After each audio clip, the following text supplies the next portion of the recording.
శ్రీమతి లత గారి ఆధ్వర్యంలో జూన్ 15-16 తారీఖుల్లో గానగాపురం యాత్ర మధుకరి సేవ సంప్రదించండి. నమస్తే, వెల్కమ్ టు సుమన్ టీవీ. నేను పద్మిని. ప్రస్తుతంతో పాటు ప్రముఖ ఆధ్యాత్మికవేత్త, దత్త ఉపాసకురాలు, శ్రీపాద శ్రీవల్లభ దత్తపీఠం వ్యవస్థాపకురాలు శ్రీమతి లతా దత్త గారు మనతో పాటు ఉన్నారు. మాట్లాడదాం. నమస్తే అక్క. నమస్తే పద్మిని. రుణ రోగ శత్రు భయాలు ఇవి ఖచ్చితంగా చాలా మందిని ఉంటాయి, ఇంచుమించు అందరికీ ఉంటారు. అందరికీ రుణాలు ఉన్నాయి, రోగాలు ఉన్నాయి, శత్రు భయం ఉంది, ఎంతో కొంత శత్రుత్వం అయితే ఉంది కదక్క. వీటి నుంచి బయటపడటానికి ఎట్లా ఏదైనా విధానం చెప్తారా?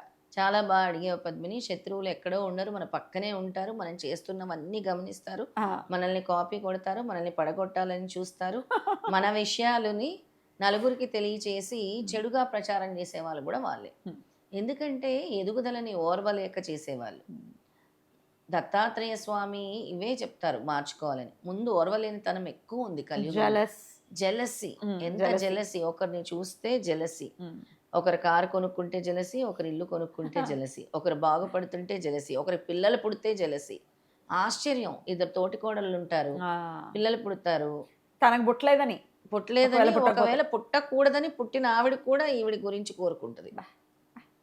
నాకు ఒక్కరికే పుడితే చాలు, ఈవిడికి పుట్టకుండా ఉంటే చాలని. అబ్బా, ఇట్లాంటి మెంటాలిటీ ఉన్న వాళ్ళు అసలు దైవానికి దగ్గర దరిదాపుల్లోకైనా వెళ్తారా? అసలు అస్సలు వెళ్ళలేదు. ఎంత అసహించుకుంటాడు కదా స్వామి. చాలా ఇట్లాంటి థాట్స్ చాలా ముందు. అందుకే స్వామి అంటారు, నువ్వు 1000 పూజలు చేసినా, 1000 హోమాలు చేసినా, 1000 వ్రతాలు చేసినా, నీ మనసు నిండా కల్మషం ఉందనుకో, జరగట్లేదు అంటే ఎందుకు జరుగుతుంది? అస్సలు జరగదు. నేను అన్ని పూజలు చేస్తాను, నాకు ఇది జరగట్లేదు అంటారు అందరు.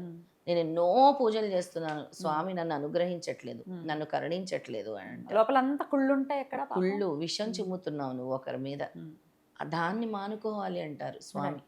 ధర్మాన్ని అనుసరించాలంటారు. అసలు ఎంత బాగా చెప్పారు స్వామి, చాలా బాగా చెప్తారు. అది కూడా నేను తర్వాత చదివి వినిపిస్తాను, ఇందులోనే చెప్తారు స్వామి. అయితే ఇప్పుడు కార్తవీర్యార్జునుడు అని, కార్తవీర్యార్జునుడి గురించి చెప్తున్నారా? ఎందుకంటే చోర భయం, రోగ భయం, శత్రు భయం అనగానే నాకు గుర్తొచ్చిందే కార్తవీర్యార్జునుడు. కార్తవీర్యార్జునుడిని అంటే మాది పోయింది, తప్పిపోయింది, లేకపోతే ఈ వస్తువు పోయింది, మేము పూజ చేసినంత మాత్రం చేతనే తీసుకొచ్చి మీ వస్తువు మేమే దొంగలిచ్చామని ఒప్పుకుని మరి ఇచ్చే వాళ్ళు ఉంటారు. దెబ్బలు మామూలు కొట్టాడట, తెలుస్తాయట, దెబ్బలు కొడుతున్నాడు, తెలుస్తాయి. ఆయన నిజంగా అసలు ఎంత దత్తాత్రేయ స్వామి ఎలా మనకి, దత్తాత్రేయ స్వామి ఎలా మనకి రకరకాల రూపాలు దర్శనమిస్తారో, కార్తవీర్యార్జునుడు కొట్టే దెబ్బలు కూడా అలాగే తగులుతాయి అన్నమాట. మరి ఆయన ఎవరి శిష్యుడు? ఆదిగురు దత్తాత్రేయ స్వామి శిష్యుడు. అయితే ఇక్కడ అగ్ని భయం, చోర భయం, శత్రు భయము, రోగ భయము, రుణ బాధలు, సంతాన ప్రాప్తికి కూడా ఈ మంత్రాలు, నేను చెప్పే మంత్రాలు చదువుకుంటే ఇవన్నీ ఉంటాయి. ఒక్కో మంత్రంలోనే ఉంటుంది. మంత్రాలు అంటున్నారు, ఎన్ని చెప్తారు? ఒక 4 మంత్రాలు చెప్తాను.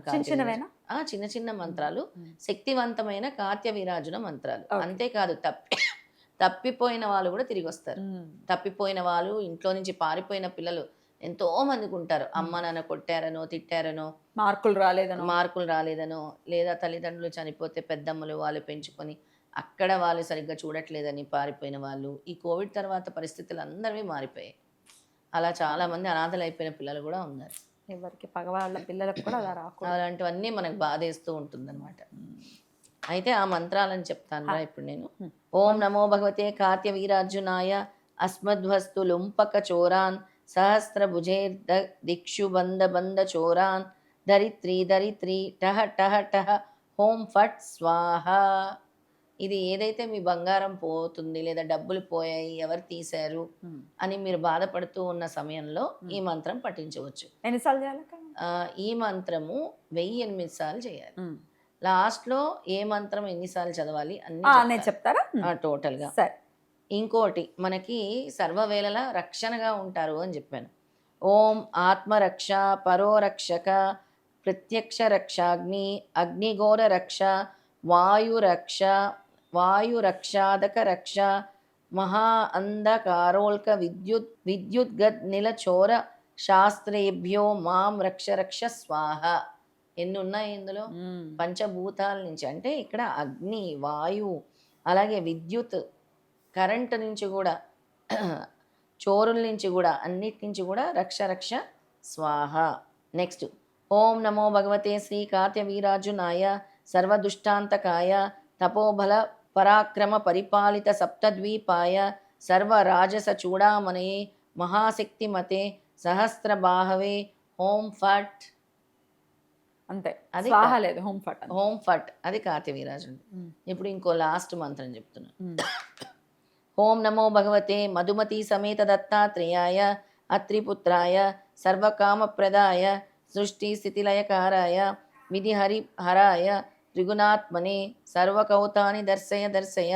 ఓం శ్రీం హ్రీం క్లీం గ్లౌం ద్రాం సర్వమంత్ర సర్వయంత్ర తంత్ర సిద్ధిం కురు కురు స్వాహ.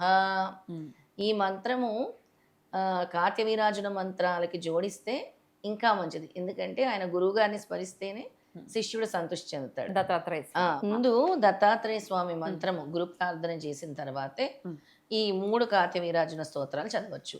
ఇది ఒక్కొక్క స్తోత్రము 1008 సార్లు చదివితే చాలా మంచిది. ఓకే. లేదా ప్రతిరోజు 108 సార్లు, 333 సార్లు, లేదా 504 సార్లు కూడా చదవచ్చు. రాగి ప్రమిదలో దీపారాధన చేయాలి. కార్తవీరాజును పూజించినప్పుడు పత్తి ఒత్తితోనే దీపారాధన చేయాలి. ఎన్ని రోజులు చేయమంటారు? 41 రోజులు. 41 days ఇస్ అ సిస్టమ్ అనమాట. మన సనాతన ధర్మంలో మండల దీక్ష అనే దానికి చాలా చాలా పవర్ ఉంటుంది. ఆ దీక్ష ఎవరు చేసినా కూడా దాని ఫలితము వెంటనే కనబడుతుంది అనమాట. అయితే తర్వాత కార్తవీరాజున మంత్రాలు చదివిన తర్వాత హోమం చేయాలనుకున్నప్పుడు పాము కుబుసము, అమ్మ బాబోయ్, ఇది మెయిన్ పవర్. పాము కుబుసము, ఉమ్మెత్తకాయలు, తెల్లావాలు, లవణము ముఖ్యంగా వాడి హోమం చేస్తారు. కానీ కుబుసాలది దొరకవు కదా అక్క, వాటి జోలికి వెళ్ళం కదా. దొరకనప్పుడు ఉమ్మెత్తకాయలు, అలాగే తెల్లావాలు, లవణము, ఇతర దేవతా వృక్ష సమిధలు అవన్నీ వేసి చేయాలి. ఆ తర్వాత అన్న సమారాధన చెయ్యాలి. పసుపు గుడ్డలో ఉమ్మెత్తుకాయ కట్టి పూజలో ఉంచాలి.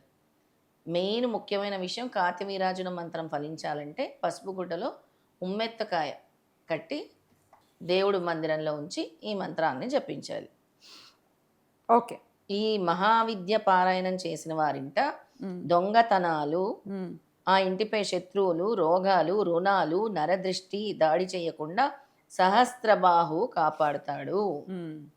కార్తవీర్యార్జునుడు కాపాడుతాడు. సహస్రబాహుడు ఎవరంటే కార్తవీరాజును కాపాడుతాడు. అద్భుతం అక్క, చాలా చక్కగా తెలియజేశారు. ఖచ్చితంగా సో ఈ మార్గం చక్కటి ఫలితాలని ఖచ్చితంగా ఇస్తుందని నమ్ముతూ చాలా అద్భుతంగా మాకు తెలియజేసినందుకు కృతజ్ఞతలు అక్క. నమస్తే. నమస్తే.